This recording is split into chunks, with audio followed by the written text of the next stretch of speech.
Oh, bro, lalam kan si. Lalam kan si, leilung tanah len purno zono tini. Ram le nam dam Ram lading sun. le nam dam lading sun. Kovel san. Ay talam shotru. Janum sin khom. Janum sin khom singam. Lal bu sing na chung tur ni puyan tre. Sina chung tur ni puyan tre. Lal now ha. Lal now hai lo fe na nge chu.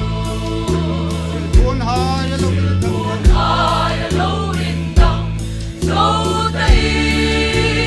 Bel thay rul ding an si.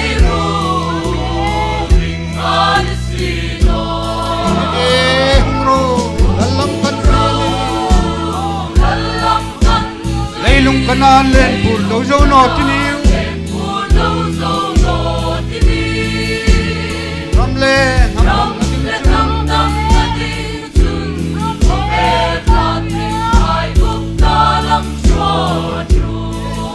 Janum sin khom.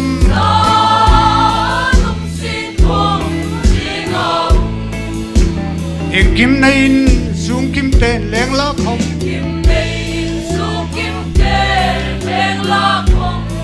In pujol hai la ti kata.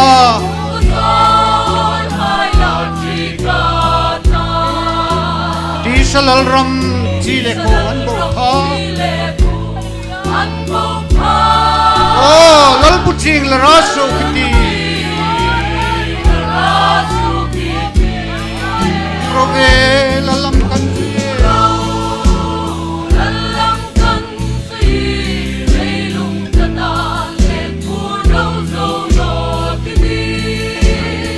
Ram le nam dam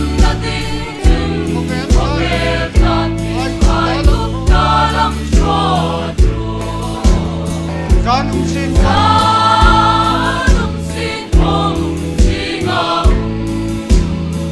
Ka khol sin na chul nung hi noi ram. Ka sok san ni la tlung ata.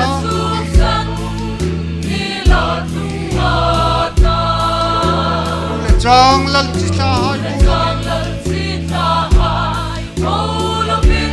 Oh, ban kan han thar la lut kan ti. Hallelujah. Prove lalam kan si.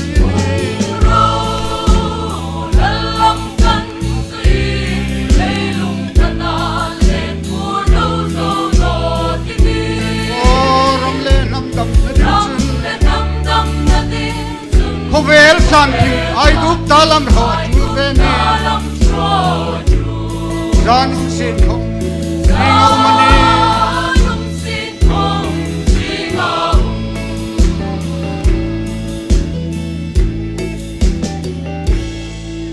Lal pan ro puina chang ro se.